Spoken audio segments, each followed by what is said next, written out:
अच्छा जी, तो हमारे फेस पे 3 तरह की चीजें लगती हैं। सबसे टॉप पर जहाँ पे हमारी हड्डी स्टार्ट होती है वहां पे लगता है हमारा हाइलाइटर। ठीक है, मैं यहाँ पे बताती जा रही हूँ ताकि आपको पता चले। उसके नीचे, जस्ट उसके नीचे, अब फेस पे इतना फर्क नहीं दिखेगा, ये एक पिक्चर बनी हुई है तो इस वजह से आपको काफी फर्क दिख रहा होगा लाइंस में।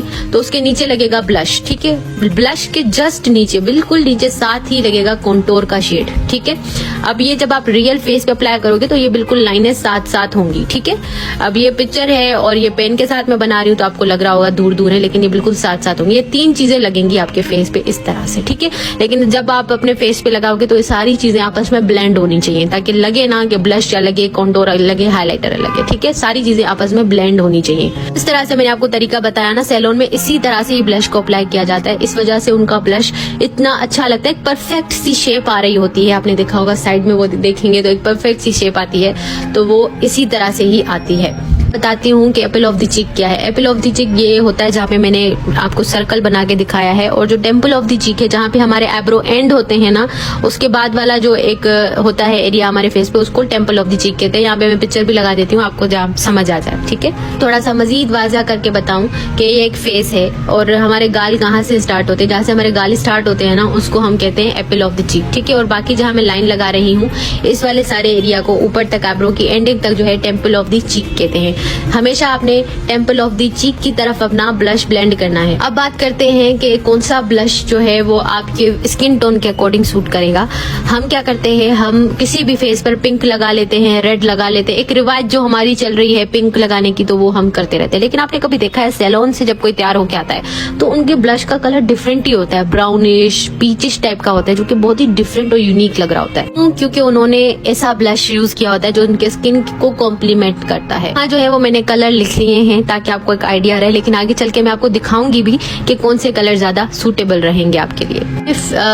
कूल और वार्म अंडरटोन के लिए लिखा है, तो न्यूट्रल वालों के लिए क्या होगा, न्यूट्रल वालों के लिए ये दोनों चीजें ही सूटेबल रहेंगी। ठीक है, आपने जब भी फेयर फेस पे लगाना है तो हमेशा फेयर फेस पे आपने लाइट कलर यूज करने हैं ब्लश के, जबकि जितना कलर डार्क होता जाएगा फेस का उतना ही आपके ब्लश का कलर भी डार्क होना चाहिए। अगर आपके पास इस तरह का एक आई शेडो पैलेट है, मैं हमेशा आपको जुगाड़ बताती हूँ, और उसमें मैट शेड्स हैं इस तरह के, तो आपको ब्लश अलग से ढेर सारे बाय करने की जरूरत नहीं, आपके पास ऑलरेडी इतने अच्छे ब्लशेस हैं। अब ये वाला शेड है पिंक, तो अगर मैं एक जो है ना वार्म अंडरटोन और डार्क फेस पे लगा दूंगी इस तरह का ऊपर वाला पिंक, तो वो एक अजीब सा लगेगा, लेकिन फेयर कलर पे लगाऊंगी तो वो बहुत सूटेबल लगेगा, अच्छा लगेगा। यहाँ पे एक लाइट कलर का ऑरेंज और एक डार्क कलर का है, तो मैं लाइट वाला फेयर पे लगाऊंगी, जबकि डार्क वाला मैं medium skin tone, dark skin tone पे लगाऊंगी। ठीक है, तो हमेशा लाइट कलर आपने लगाने हैं। लाइट पिंक हो गया तो वो आपने लगाना है फेयर पे, लेकिन जो डार्क पिंक होगा तो वो आप उसको जो है ना किसी भी मीडियम स्किन टोन पे लगा सकते हैं, किसी भी जो है ना वो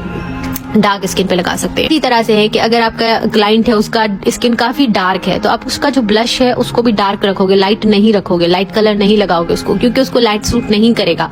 एक आपके पास डस्की स्किन आ गया और आप इस तरह का पिंक उसको लगाओगे तो अजीब ही लगेगा ना। लेकिन क्योंकि पता है सैलून्स में फेयर मेकअप चल रहा होता है, तो फिर अगर आप फेयर मेकअप कर रहे हो फिर आप फेयर वाला ही ब्लश उन पे लगाओगे। ठीक है, क्योंकि मेकअप के साथ तो फेयर फेयर बना देते हैं ना। मैं आपको दूंगी, अगर आपके पास 3-4 ब्लशेस है, ठीक है, आप उन सारों के कलर एक साथ लीजिए और अपने फेस पे लगा लीजिए। मतलब 3-4 कलर साथ में ही ब्रश पे लीजिए और अपने फेस पे लगाइए, तो एक बहुत ही अच्छा शेड आपके फेस पे आएगा। और ये एक सैलून का सीक्रेट है कि एक पैलेट होता है उनके पास, वो सारों पे ही टच करते हैं ब्रश को और फेस पे लगाते हैं, एक बहुत ही खूबसूरत सा शेड फिर आता है ब्लश का।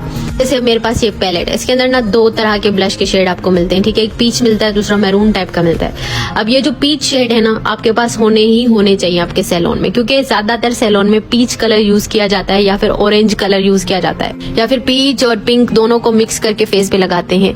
ये एक सीक्रेट है कि वो पीच कलर का ब्लश यूज करते हैं। और आपको पता है पीच कलर का जब हम ब्लश यूज करते हैं ना बहुत ही फ्रेश लुक आती है, एक ब्राउनजी टाइप की लुक आती है, जो अक्सर सैलून के मेकअप में होती है। अब ये 2 तरह के पीच है, एक लाइट है और एक डार्क पीच है। तो जो लाइट पीच है वो हम लगाएंगे फेयर स्किन टोन वालों पे, जबकि एक जो डार्क पीच है वो लगाएंगे मीडियम स्किन टोन पे। ठीक है, कोई हार्ड एंड फास्ट रूल नहीं है, क्योंकि मेकअप के साथ कलर चेंज होता रहता है, तो वैसे भी फेयर हो जाता है फेस मेकअप करने के बाद। क्योंकि क्लाइंट की डिमांड होती है। अब जैसे ये वाला शेड है, ये डार्क स्किन, डस्की, जो डार्क डीप स्किन होते हैं उन पे सूट करेगा। ठीक है, अब आप बोलोगे ना कि ये भी यूज किया जा सकता है मरून शेड, तो बिल्कुल यूज किया जा सकता है। बाकी अगर आपके पास इस तरह के पैलेट हैं जिसके अंदर आपको कॉन्टोरिंग के भी शेड्स मिलते हैं, ये सोफिया एशले का है। ठीक है, इसके अंदर आपको कॉन्टोरिंग के भी शेड मिलते हैं और ब्लश के भी मिलते हैं शेड्स। तो लाइट पिंक है वो मैं लगाऊंगी फेयर स्किन टोन पे, तो बहुत ही खूबसूरत लगेगा। जबकि थोड़ा सा डार्क पिंक है वो मैं मीडियम पे डस्की स्किन पे लगाऊंगी तो उनको सूट करेगा। और दूसरी बात, इंस्टाग्राम पे मैं लाइव आती हूँ, मैं लाइव क्वेश्चनिंग करती हूँ, मेकअप के रिलेटेड बहुत सारी चीजें बताती हूँ, तो मुझे आप वहां जाके ज्वाइन करिए। आपको आज के नोट्स भी वहीं पर ही मिलेंगे।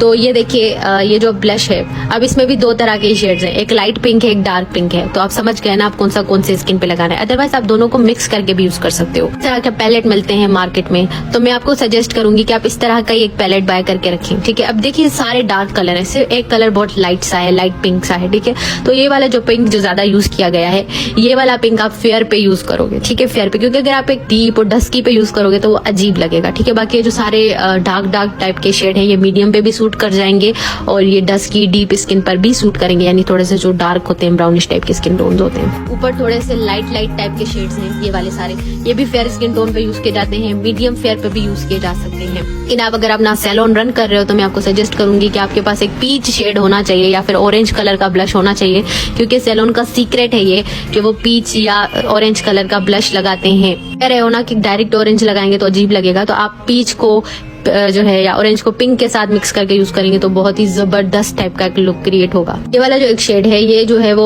डस्की स्किन पे यूज किया जा सकता है। ठीक है, इस तरह का जो है वो पीच शेड जो मेरे पास है फोकलियर का, इसका मैं आपके साथ नंबर भी शेयर करती हूँ, या आपको इजीली दराज पे मिल जाएगा। ठीक है, तो इस तरह का एक शेड आप अपने पास लाजमी रखिए। उसके बाद जो स्टिक ब्लश होते हैं वो इस तरह के दिखते हैं। ठीक है, आप इनको भी बाय कर सकते हो, ये काफी नेचुरल लुक आपको देते हैं फेस पे। जो लिक्विड ब्लशेस होते हैं वो इस तरह के होते हैं। ठीक है, क्रीमी फॉर्म उनका होता है लेकिन लिक्विडी टाइप का होता है। ठीक है, और ये जो रेड कलर होते हैं ये भी आप मीडियम स्किन टोन और डार्क स्किन टोन पे यूज कर सकते हो। ये जो दोनों शेड्स हैं, ये दोनों के दोनों परफेक्ट शेड्स हैं for the medium and the dark skin tone. तो सजेस्ट करूंगी आप अपने सैलून में इस तरह का एक पैलेट रखो जिसमें सारे शेड्स हो। तो आज का सवाल है, कॉन्टोर और हाइलाइटर में क्या फर्क है?